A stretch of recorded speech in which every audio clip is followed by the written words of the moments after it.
अध्याय 6 श्लोक 36 असंयातमतना योगो दुष्प्राय इति में मति ही वश्यात्मा तु यतता सक्को वाप्तु मापयतः। अर्थात जिसका मन वश में किया हुआ नहीं है ऐसे पुरुष द्वारा योग दुष्प्राय है और वश में किए हुए मन वाले प्रयत्नशील पुरुष द्वारा साधन से उसका प्राय प्राप्त होना सहज है। यह मेरा मत है। मन को वश में न करने वाले पुरुष के इस द्वारा इस समत्य योग का प्राप्त होना अत्यंत कठिन क्यों है? उत्तर, जो अभ्यास और वैराग्य के द्वारा अपने मन को वश में नहीं कर लेते उनके मन पर राग देश का अधिकार रहता है और राग देश की प्रेरणा से वह बंदर की भांति संसार में इधर उधर उछलता कूदता रहता है। जब मन भोगों में इतना आसक्त होता है तब उसकी बुद्धि भी बहुशाखा वाली और अस्थिर ही बनी रहती है। ऐसी अवस्था में उसे समत्व योग की प्राप्ति कैसे हो सकती है? इसलिए ऐसा कहा गया है। प्रश्न, वश में हो जाने पर मन के क्या लक्षण होते हैं? उत्तर, वश में हो जाने पर इसकी चंचलता, परमथनशीलता, बलवता और कठिन आग्रहकारिता दूर हो जाती है। सीधे, सरल, शांत और अनुगत शिष्य की भांति यह इतना आज्ञाकारी हो जाता है कि फिर जब जहां और जितनी देर तक इसे लगाया जाए यह चुपचाप लग जाता है।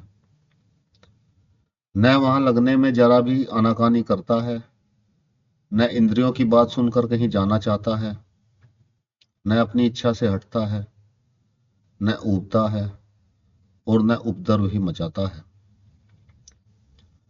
बड़ी शांति के साथ इष्ट वस्तु में इतना घुल मिल जाता है कि फिर सहज में भी यह भी पता नहीं लगता कि इसका अलग अस्तित्व है भी या नहीं। यही मन का वास्तव में वश में हो जाना है। प्रश्न, तू के प्रयोग का क्या भाव है? उत्तर, मन को वश में न करने वाले पुरुष से वश में करने वाले की विलक्षणता दिखलाने के लिए ही उसका प्रयोग किया गया है। प्रश्न, मन को वश में कर चुकने वाले पुरुषों को प्रयत्नशील होने के लिए कहने का क्या भाव है? उत्तर, मन के वश में हो जाने के बाद भी यदि प्रयत्न न किया जाए, उस मन को परमात्मा में पूर्णता लगाने की तीव्र साधन न किया जाए, तो उससे समतव्य योग की प्राप्ति अपने आप नहीं हो जाती। अतः प्रयत्न की आवश्यकता सिद्ध करने के लिए ही ऐसा कहा गया है। प्रश्न, मन के वश में हो जाने पर समतप रूप योग की प्राप्ति के साधन क्या हैं? उत्तर, अनेकों साधन हैं। उनमें से कुछ ये हैं। 1. कामना और संपूर्ण विषयों को त्याग कर विवेक और वैराग्य से युक्त, पवित्र, स्थिर और परमात्मा मुखी बुद्धि के द्वारा मन को नित्य निरंतर विज्ञानंद घन परमात्मा के स्वरूप में लगाकर उसके सिवा और किसी का भी चिंतन न करना। 2. संपूर्ण चराचर के जगत के बाहर भीतर ऊपर नीचे सब और एकमात्र सर्वव्यापक नित्य विज्ञानंद घन परमात्मा ही परिपूर्ण देखना, अपने सहित समस्त दृश्य प्रपंच को परमात्मा ही स्वरूप समझना और जैसे आकाश में स्थित बादलों के ऊपर नीचे बाहर भीतर एकमात्र आकाश ही परिपूर्ण हो रहा है तथा वह आकाश ही उसका उपादान कारण भी है, वैसे ही अपने सहित इस सारे ब्रह्मांड को सब ओर से परमात्मा के द्वारा ओतप्रोत और परमात्मा ही स्वरूप समझना।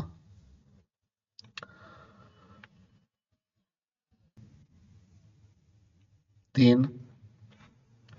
शरीर, इंद्रियां और मन द्वारा संसार में जो कुछ भी क्रिया हो रही है वह गुणों के द्वारा ही हो रही है, अर्थात इंद्रियां अपने अपने अर्थों में बरत रही हैं। ऐसा समझकर अपनों को उन सब क्रियाओं से सर्वदा पृथक दृष्टा साक्षी समझना और नित्य विज्ञान आनंद घन परमात्मा में अभिन्न भाव से स्थित होकर समिष्ट बुद्धि के द्वारा अपने उस निराकार अनंत चेतन स्वरूप के अंतर्गत संकल्प के आधार पर स्थित दृश्य वर्ग को क्षण भंगुर देखना। 4, भगवान के श्री राम, कृष्ण, शिव, विष्णु, सूर्य, शक्ति या विश्वरूप आदि किसी भी स्वरूप को सर्वोपरि, सर्वांतर्यामी, सर्वव्यापी, सर्वज्ञ, सर्वशक्तिमान एवं परम दयालु, प्रेमास्पद परमात्मा ही स्वरूप समझकर अपनी रुचि के अनुसार उनके चित्रपट का प्रतिमा की स्थापना करके अथवा मन के द्वारा अपने हृदय से या बाहर भगवान को प्रत्यक्ष के सदस्य निश्चय करके अतिशय श्रद्धा और भक्ति के साथ निरंतर उनमें मन लगाना तथा पत्र, पुष्प, फलादि के द्वारा अथवा अन्याय उचित प्रकारों से उनकी सेवा पूजा करना व उनके नाम का जप करना। 5, सिद्धि और असिद्धि में समभाव रखते हुए आसक्ति एवं फलेच्छा का त्याग करके शास्त्र विहित कर्तव्य कर्मों का आचरण करना। 6, श्रद्धा भक्ति पूर्वक सब कुछ भगवान का समझकर केवल भगवान के लिए ही यज्ञ, दान और तप और सेवा आदि शास्त्रों का कर्मों का आचरण करना। 7, संपूर्ण कर्मों को एवं अपने आप को भगवान में अर्पण करके ममता और आसक्ति से रहित होकर निरंतर भगवान का स्मरण करते हुए कठपुतली की भांति भगवान जैसे भी जो कुछ भी करावे प्रसन्नता के साथ करते रहना। इनके सिवा और भी बहुत से साधन हैं तथा जो साधन मन को वश में करने के बतलाए गए हैं, मन के वश में होने के बाद श्रद्धा और प्रेम के साथ परमात्मा की प्राप्ति के उद्देश्य से करते रहने पर उनके द्वारा भी समत्व योग की प्राप्ति हो सकती है। संबंध, योग सिद्धि के लिए मन को वश में करना परम आवश्यक बतलाया गया। इस पर यह जिज्ञासा होती है कि जिसका मन वश में नहीं है किंतु योग में श्रद्धा होने के कारण जो भगवत प्राप्ति के लिए साधन करता है, उसकी मरने के बाद क्या गति होती है। इसी के लिए अर्जुन पूछते हैं। अर्जुन उवाच, श्लोक 35, अयति हि श्रद्धयोपेते योगा चंचिल मानसः अप्रपाय योग संसिध काम गतिः कर्षण गच्छति ही। अर्थात अर्जुन बोले, हे श्री कृष्ण, जो योग में श्रद्धा रखने वाला है किंतु संयमी नहीं है, इस कारण जिसका मन अनंत काल में योग से विचलित हो गया है, इस कारण जिसका मन अंत काल में योग से विचलित हो गया है, ऐसा साधक योग की सिद्धि को अर्थात भगवत साक्षात्कार को न प्राप्त होकर किस गति को प्राप्त होता है। प्रश्न, यहाँ अयति ही का अर्थ पर्यतन रहित न करके असंयमी क्यों किया गया। उत्तर, पिछले श्लोक में जिसका मन वश में नहीं है उस असंयम आत्मा के लिए योग का प्राप्त होना कठिन बतलाया गया है। वही बात अर्जुन के इस प्रश्न का बीज है। इसके सिवा श्रद्धालु पुरुष द्वारा पर्यतन न होने की शंका भी नहीं होती। इसी प्रकार वश में किए हुए मन के विचलित होने की भी शंका नहीं की जा सकती। इन्हीं सब कारणों से पर्यतन न करने वाला, अर्थ न करके जिसका मन जीता हुआ नहीं है, ऐसे साधन के लक्ष्य से असंयमी अर्थ किया गया है। यहाँ योग शब्द किसका वाचक है? उससे मन का विचलित हो जाना क्या है? एवं श्रद्धा युक्त मनुष्य के मन का उस योग से विचलित हो जाने में क्या कारण है? उत्तर, यहाँ योग शब्द परमात्मा की प्राप्ति के उद्देश्य से किए जाने वाले सांख्य योग, भक्ति योग, ध्यान योग, कर्म योग आदि सभी साधनों से होने वाले समभाव का वाचक है। शरीर से प्राणों का वियोग होते समय जो समभाव से या परमात्मा के स्वरूप से मन का विचलित हो जाना है, यही मन का योग से विचलित हो जाना है। और इस प्रकार मन में विचलित होने में मन की चंचलता, आसक्ति, कामना, शरीर की पीड़ा, बेहोशी आदि बहुत से कारण हो सकते हैं। प्रश्न, योग संसिद्धम पद की सिद्धि का वाचक है और उससे न प्राप्त होना क्या है? उत्तर, सब प्रकार के योगों के परिणाम स्वरूप संभाव का फल जो परमात्मा की प्राप्ति है, उसका वाचक यहाँ योग संसिद्धिम पद है, तथा मरण काल में संभाव भाव रूप योग से या भगवान के स्वरूप से मन के विचलित हो जाने के कारण परमात्मा का साक्षात न होना ही उसे प्राप्त न होना है। प्रश्न, यहाँ योग से विचलित होने का अर्थ मृत्यु के समय समता से विचलित हो जाना न मानकर, यदि अर्जुन के प्रश्न का यह अभिप्राय मान लिया जाए कि जो साधक कर्म योग, ध्यान योग आदि का साधन करते करते उस साधन को छोड़कर विषय भोगों में लग जाता है, उसकी क्या गति होती है, तो क्या हानि है? उत्तर, अर्जुन के प्रश्न का उत्तर देते समय भगवान ने मरने के बाद की गति का वर्णन किया और उस साधक के दूसरे जन्म की ही बात कही। इससे यह स्पष्ट हो जाता है कि यहाँ अर्जुन का प्रश्न मृत्यु लोक के संबंध में ही है। इसके सिवा गति शब्द भी प्राय मरने के बाद होने वाले परिणाम का ही सूचक है। इससे भी यहाँ अंतकाल का प्रकरण मानना उचित जान पड़ता है। श्लोक 37, किंची नत्रोभय विभ्रष्ट ऋच्छन्ना भ्रममेव नश्यति अप्रतिष्ठ हो महाबाहो विमुड़े ब्राह्मणाः पथि। अर्थात, हे महाबाहो, क्या वह भगवत प्राप्ति के मार्ग में मोहित और आश्रय रहित पुरुष छिन्न भिन्न बादल की भांति दोनों ओर से भ्रष्ट होकर नष्ट तो नहीं हो जाता? प्रश्न, भगवत प्राप्ति के मार्ग में मोहित होना एवं आश्रय रहित होना क्या है? उत्तर, मन की चंचलता तथा विवेक और वैराग्य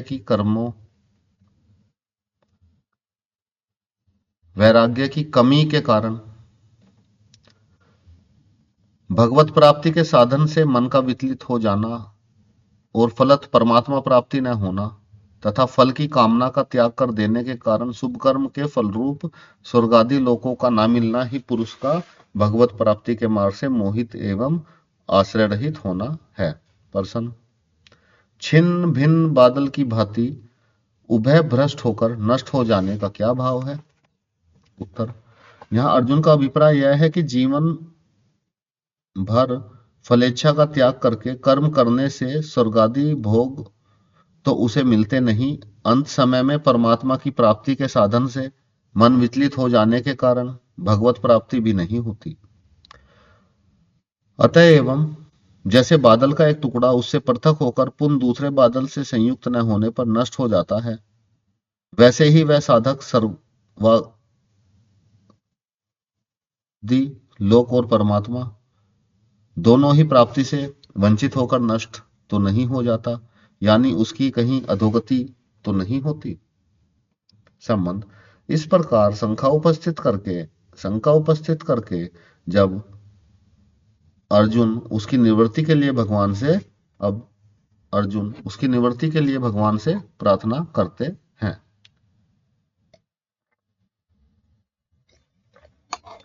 श्लोक 39, एतनमे संशयमं कृशं छेतु महर्षिया सेहतः तवदन्यः संशयः छेता न उपच्छते।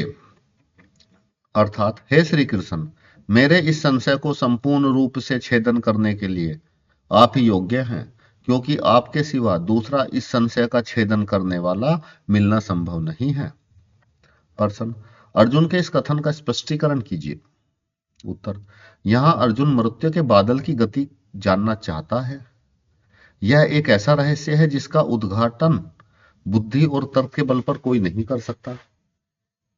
इसको वही जान सकता है जो कर्म के समस्त परिणाम, सृष्टि के संपूर्ण नियम और समस्त लोकों के रहस्यों से पूर्ण परिचित हो।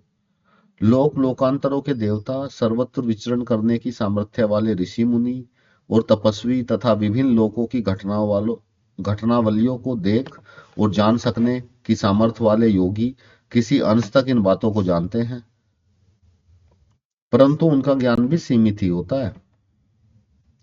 इसका पूर्ण रहस्य तो सबके एकमात्र स्वामी श्री भगवान ही जानते हैं। भगवान श्री कृष्ण के प्रभाव को अर्जुन पहले से ही जानते थे, फिर भगवान ने अभी अभी जो चौथे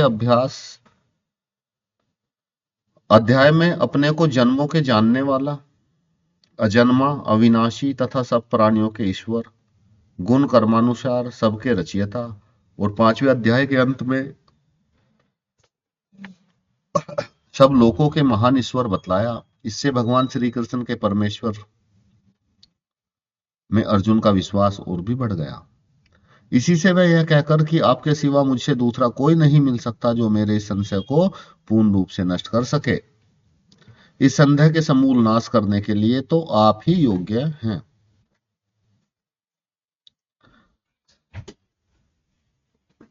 भगवान में अपना विश्वास प्रकट करते हुए प्रार्थना कर रहे हैं कि आप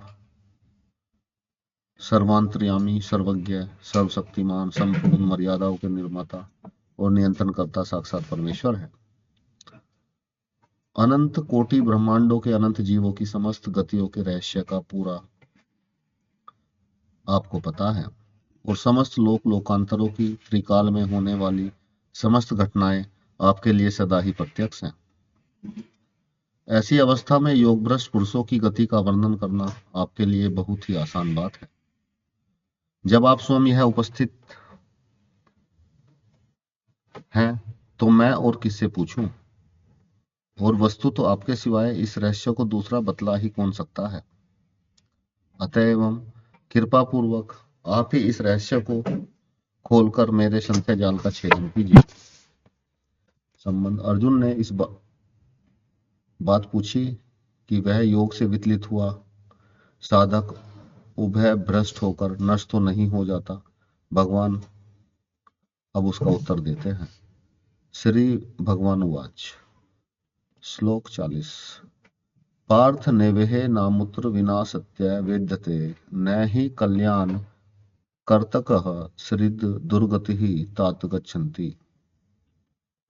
अर्थात श्री भगवान बोले, हे पार्थ, उस पुरुष का न तो इस लोक में नाश होता है और न परलोक में ही, क्योंकि हे प्यारे, आत्मोद्वार के लिए अज्ञात भगवत प्राप्ति के लिए कर्म करने वाला कोई भी मनुष्य दुर्गति को प्राप्त नहीं होता।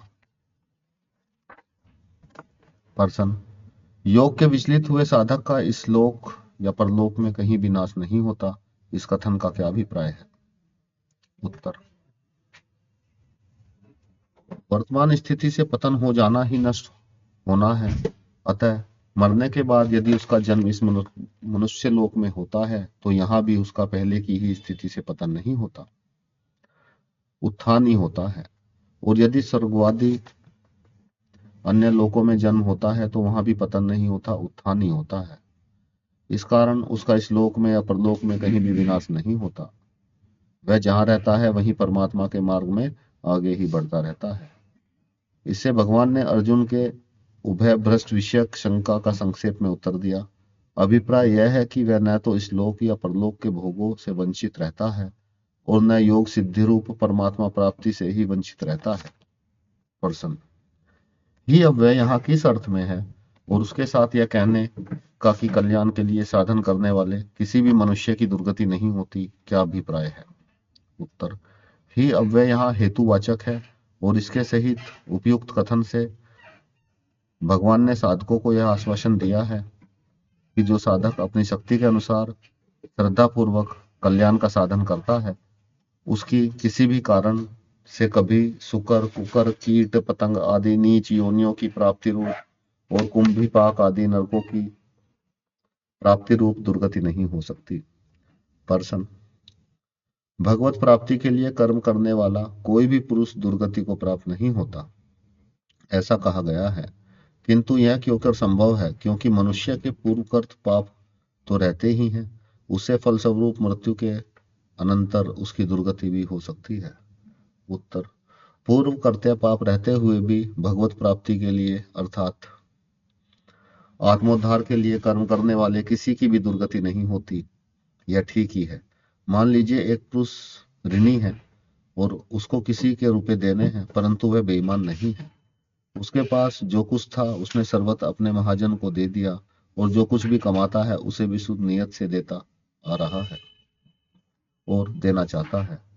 ऐसी अवस्था में दयालु महाजन उसे कैद नहीं करता। जब तक उसकी नियत ठीक रहती है उसे अवकाश देता है। इसी प्रकार भगवान भी भगवत प्राप्ति के लिए साधन करने वाले पुरुष की शुद्ध भावना देखकर उसके पापों के फल को रोककर उसे साधन करके सब बंधनों से छूटने का मौका देते हैं। जब साधारण महाजन ही ऋणी हो सन चुकाने के लिए अवसर देते हैं, तब परम दयालु भगवान साधक को ऐसा अवसर दें, इससे आश्चर्य की क्या है। प्रश्न, राजा भरत तो आत्मोद्धार के लिए ही साधन करते थे, तो भी उनको मरण के अनंतर हरिण की योनि प्राप्त हुई, ऐसी बात पुराणों में सुनी जाती है। अतः यदि ऐसा नियम है कि कल्याण के लिए साधन करने वाले भी मरण के अनंतर दुर्गति नहीं होती, तो भरत की कैसे हुई। उत्तर, भरत बहुत अच्छे साधक थे, इसमें संदेह नहीं, परंतु दया के कारण मोहब्बत से एक हिरण के बच्चे में उनकी आसक्ति और ममता हो गई। अतः अंतकाल में उनका लक्ष्य छूट गया और हरिण के बच्चे का चिंतन बना रहा, इसलिए उन्हें हरिण की योनि प्राप्त हुई। क्योंकि अंतकाल में जिसका चिंतन रहता है उसे मनुष्य अवश्य प्राप्त होता है, यह प्रबल नियम है, उसका परिणाम भी होना ही चाहिए। परंतु भरत को पशु योनि प्राप्त होने पर भी वह दुर्गति नहीं समझी जाती, क्योंकि पशु योनियों में भी उन्हें पूर्व जन्म का स्मरण बना रहा और वे मोह आसक्ति छोड़कर अच्छे अच्छे साधकों के समान परम विवेक से युक्त रहे और सूखे पत्ते खाते हुए संयम पूर्वक पवित्र जीवन बिताकर दूसरे ही जन्म में ब्राह्मण का शरीर प्राप्त करके पूर्वाभ्यास के बल से शीघ्र ही परम गति को प्राप्त हो गए। इससे उपयुक्त सिद्धांत में कोई बाधा नहीं आती। इस इतिहास से तो यह शिक्षा ग्रहण करनी चाहिए कि भगवत प्राप्ति का लक्ष्य कभी न छूटने पावे। पर संसार में ऐसे बहुत से मनुष्य देखे जाते हैं जो कल्याण के लिए सत्संग, भजन, ध्यान आदि साधन भी करते हैं और उनके द्वारा पाप कर्म भी होते रहते हैं। उनकी क्या गति होती है। उत्तर, उनकी भी दुर्गति नहीं होती, क्योंकि जिनकी शास्त्रों में महापुरुषों में श्रद्धा होती है उन्हें इस बात पर पूर्ण विश्वास हो जाता है कि पापों के फलस्वरूप भयानक दुखों की और घोर नरक यंत्रणाओं की प्राप्ति होगी, इसलिए वे स्वभाव दोष में होने वाली पापों से भी बचने की चेष्टा करते रहते हैं। साथ ही साथ भजन ध्यान का अभ्यास चालू रहने से उनके अंतकरण की भी शुद्धि होती चली जाती है। ऐसी अवस्था में उनके द्वारा जानबूझकर पाप किए जाने का कोई खास कारण नहीं रहता। अतएव स्वभाववश यदि कोई पापाचारी होते हैं तो सत्संग और भजन ध्यान के प्रभाव से वे भी पापाचरण से छुटकर शीघ्र ही धर्मात्मा बन जाते हैं। उनका कर्म उत्थान ही होता है, पतन नहीं हो सकता। प्रश्न, तात संबोधन का यहाँ क्या अभिप्राय है। उत्तर, तात संबोधन देकर भगवान ने यहाँ अर्जुन को यह आश्वासन दिया है कि तुम मेरे परम प्रिय सखा और भक्त हो, फिर तुम्हें किस बात का डर है। जब मेरी प्राप्ति के लिए साधन करने वाले की भी दुर्गति नहीं होती, उसे उत्तम गति ही प्राप्त होती है, तब तुम्हारे लिए तो कहना ही क्या। संबंध, योग भ्रष्ट पुरुष की दुर्गति तो नहीं होती, फिर उसकी क्या गति होती है, यह जानने की इच्छा होने पर भगवान कहते हैं,